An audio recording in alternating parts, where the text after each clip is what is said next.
Actress Riya Thiagarajan Bigg Boss மூலியமாகவும் அதை review பண்ண விதமாகவும் அண்ட் ஒரு சில சீரீஸ் மூலமாகவும் ரசிகர்கள் மத்தியில் ரொம்பவே பிரபலமானவங்க தான். இவங்க சமீபத்தில் ஒரு இன்டர்வியூவில் அவங்க வாழ்க்கையில் நடந்த ஒரு லவ் பிரேக்கப் பற்றி வந்து பகிர்ந்துக்கிட்டாங்க.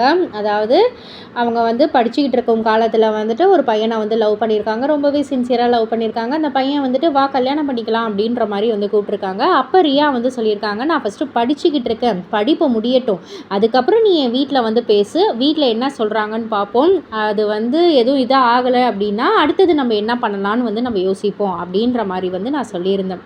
அது வந்து ஒரு சில பிரச்சனைகள் மாதிரி வந்து போச்சு, ஒரு ஆர்கியூமெண்ட் மாதிரி வந்து போச்சு. அதுக்கப்புறம் நான் கொஞ்சம் மாதம் நான் வந்து பேசலை.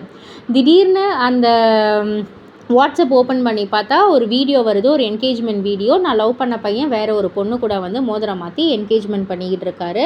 அந்த ஒரு வீடியோ தான் நான் பார்த்தேன். அதை பார்த்தோன்னே எனக்கு ரொம்ப ஒரு மாதிரி ஆயிடுச்சு. நான் உடனே கால் பண்ணி கேட்டேன், ஏன் எனக்கு இப்படி நீ பண்ண? உன்னை நம்பி தானே நான் இருந்தேன், எதுக்காக நீ இப்படி பண்ண? நீ சொன்னன்றதுக்காக உனக்காக தானே நான் டாக்டர் படிப்பை கூட நான் வந்து படிக்கலை. அப்படி இருக்கும் பட்சத்தில் நீ ஏன் எனக்கு வந்து இப்படி ஒரு இதை பண்ண அப்படின்னு வந்து கேட்டதற்கு, நானாக உன்னை படிக்க வேணான்னு சொன்னேன், நீ படிக்காமல் இருந்ததுக்கு நான் ஒன்றும் பண்ண முடியாது அப்படின்ற மாதிரி வந்து கேட்டார். சரி, ஓகே, ஃபைன், நல்லாரு, உன் வாழ்க்கையை நீ பார்த்துட்டு நல்லாரு அப்படின்ற மாதிரி நான் வந்து வச்சுட்டேன் அப்படின்ற மாதிரி வந்து சொல்லியிருந்தாங்க.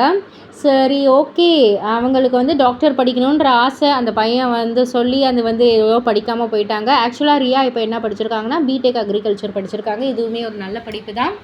பட் இருந்தாலும் அது வந்து அவங்க வாழ்க்கையில் வந்துட்டு ரொம்ப ஒரு கஷ்டத்தை கொடுத்துச்சு.